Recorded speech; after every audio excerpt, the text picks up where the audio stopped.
donc Ville Simplement, c'est une association qui est initialement née de la passion de gens de conditions sociales très différentes, mais qui aimaient bien les quartiers populaires dans toute leur diversité.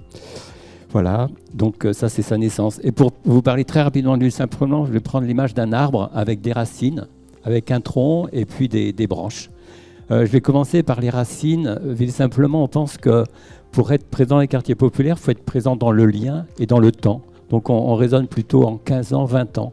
Voilà, en disant que c'est hyper important ce temps.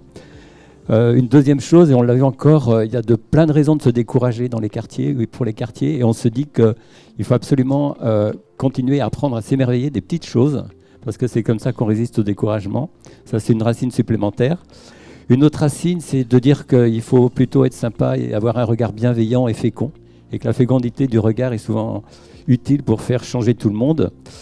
Et puis, comme on est souvent à fond perdu dans l'engagement des quartiers, il vaut mieux essayer d'être dans la générosité, pas rechercher trop de valorisation, ni de résultats et de reconnaissance. Et puis avec tout ça, ça fait des racines. Et après, on peut monter au tronc. Et nous, notre tronc, c'est la question des inégalités sociales, comme on me l'a dit, parce que ce sont des secteurs où il y a énormément d'inégalités sociales, donc on essaye avec d'autres de les combattre.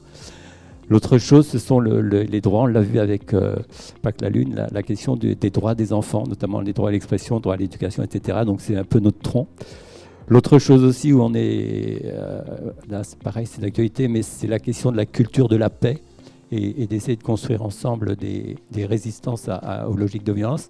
Et puis un autre truc, on n'est pas très bon, mais ça monte en puissance, c'est la question d'être attentif et préoccuper et protéger la planète en souffrance. Voilà à peu près nos 4 trucs du tronc.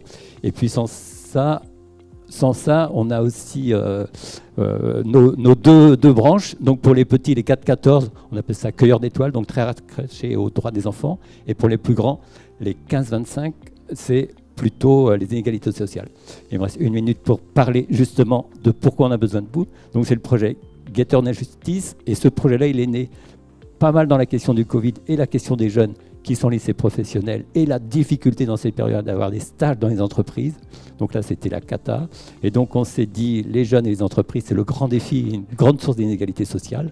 Et donc, on a essayé de poser ce regard-là. On avait conçu avec eux, avec le soutien d'ailleurs à l'époque de la Fondation Vinci, on a construit un jeu avec le soutien de l'Observatoire des inégalités qui permettait de parler, de découvrir les inégalités des jeunes ensemble.